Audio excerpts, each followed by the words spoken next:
Chris, they are still out here, and they walked from the West Houston Church of Christ here to the gas station where Deputy Goforth was killed. I was out here yesterday as hundreds hit the streets and walked from a church to this gas station. It's remarkable to see how much this memorial has grown. Don, that's the truck right there. Sadly, the driver of the 18-wheeler died. Officials say the truck went over a barrier and hit a natural gas line. We've seen the rain really heavy for the past half hour. Again, a lot of lightning, a lot of thunder. Here's another look at the parade. It kicked off at 8:30, but many say the party will go on all night. Lee Park. Ashley, looks like we have perfect timing. You're beautiful, and there's a beautiful sight behind you, too. Well, Chris, this is the best part of the night. We're looking at the fireworks. The show started around 9:30. Chris, they certainly were. They say the investigation is moving too slow, and this trooper should not only be fired, but indicted. The ones amongst you who will bring discredit to you, those are the ones that we're talking about. On a day when it felt like it couldn't get any hotter. Had it not been for this trooper's behavior, we believe Sandra Bland would be alive today. Quanell X and protesters lit their own fire. I'm gonna speak frank to you. In that cop's mind, he was saying to himself, who does this think she is talking to me like this? And then that's when he said to her, get out of the car, I'll light you up. Well, since you like lighting up black women, there's a whole bunch of black men coming today. Let's see if you want to light some of us up. Deputies guarded off the front entrance where Trooper Brian Encinia lives, and neighbors watched. As many kept saying if it weren't for that trooper, Sandra Bland would still be alive today. What's your message to the trooper, specifically as being a woman who could put herself in Sandra Bland's position and mindset? You should think before you react. Just because she might have been rude, that's not against the law. What she came off as her strong voice, that is there for all of us, and that she shouldn't have been treated that way. Even Gloria Rubach, a white woman, says this situation is near and dear to her heart. But I also believe that in the slogan Black Lives Matter, because I think we have to say that white lives have always mattered. But in this day and age, with the epidemic of police shootings, I think it's a priority for all of us, of all nationalities, to say Black Lives Matter. Father God, you have the power to pull all the curtains back. Protesters ended with prayer and a hope that their prayers would be answered. We also asked Quanell X if Sandra Bland's family was on board with today's protest, and he responded that today was an action he called for. Live in the newsroom, Ashley Johnson, Fox 26 News. At first glimpse, this looks like your typical high school gym. Teenage boys shooting hoops.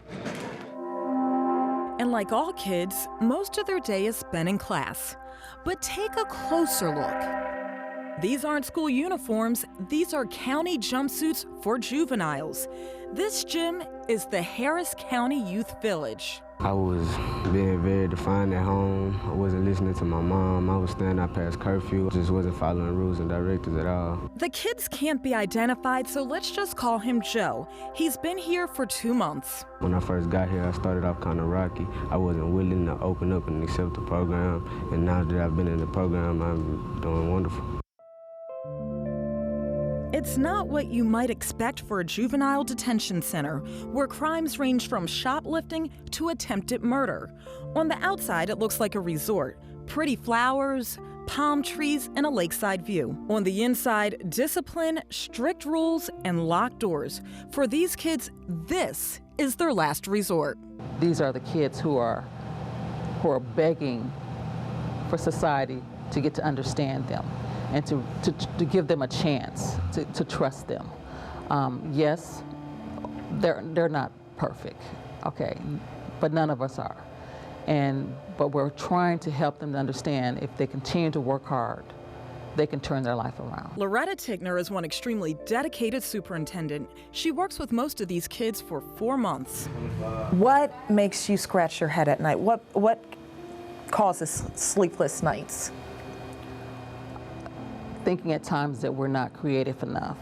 What can I create, or what can we do to, if there's a child that we can't reach? So how do you reach these kids many people have given up on?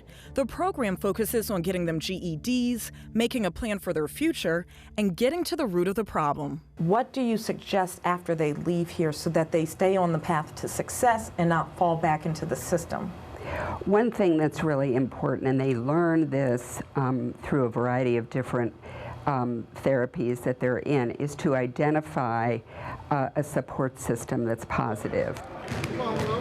We all hope for that change in that child, that they can take control of themselves and realize that, you know, I may be going back to the same environment, the same situation, but it's about me.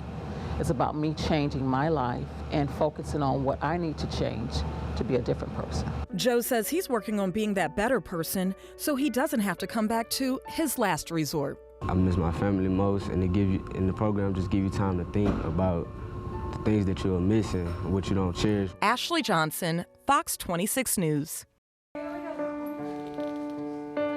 clips inside your brain. No clips. Perfect. Life is sometimes far from a walk in the park.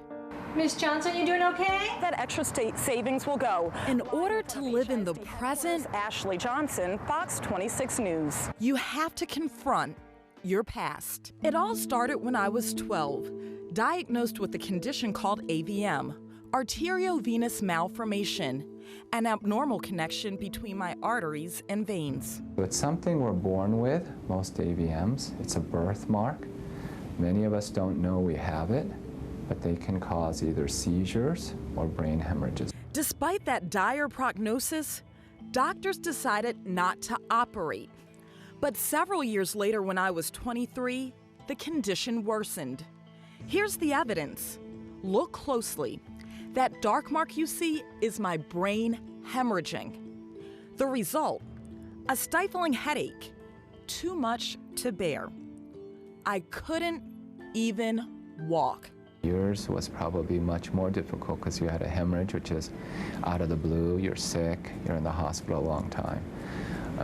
Much more of our surgeries are elective where we know it's going to happen. Brain surgery was my only option. Doctors cut through my skull and removed the damaged part of my brain. When you're a child with AVMs, it can come back a lot, and when you are an adult, it doesn't tend to, and you're kind of in the mixture because you were diagnosed as a child but removed as an adult. 6 years later, an appointment with Dr. Dong Kim, a world-renowned neurosurgeon at Memorial Hermann Hospital.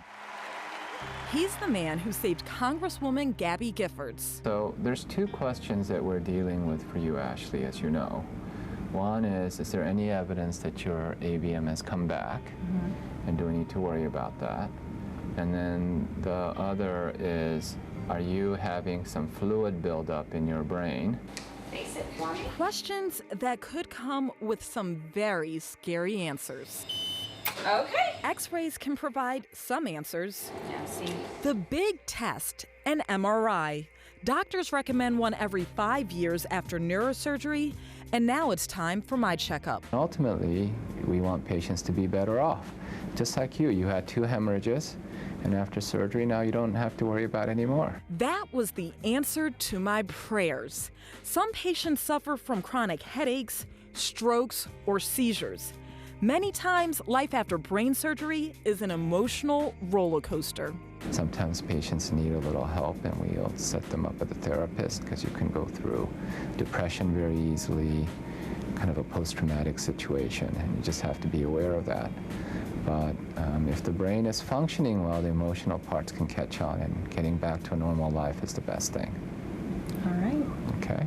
Thank you, Dr. Great. Nice to see you. I know, thank you. Oh. Till this day, I get chills thinking about what I went through, and from an emotional standpoint, many people deal with their surgery in their own way. For me, it's having an outlet such as writing or ballet, which you guys all know, but I can't believe I just shared that. We're glad you did. Yeah, I can't imagine. A lot of people. I can't imagine going through a brain surgery. I know it was 6 years ago, and you have to have these regular updates, and this is the first one you've had. It is, and it's just amazing that I'm here in the medical center with the most world-renowned, like one of the most world-renowned neurosurgeons, and he was so calm, and he just really made me feel at ease because I was really nervous during this story. So you came to Houston for a reason. You I didn't realize it, but you came here for a reason. Is it over? Are you in the clear? What's next?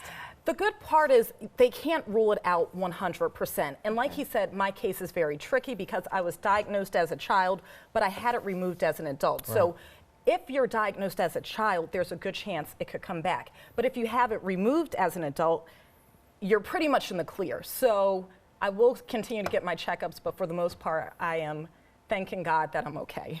As we all are, and your hair looks great too. Thank you. I didn't have to get it shaved for surgery. A lot of people, that was the first question I asked. They really important. They cut into your skull. I mean, they did, and at 23, I'm like, oh, well, I make it out alive. And by the way, well, I have my hair when I come out of surgery, so I'm happy that I got to keep it.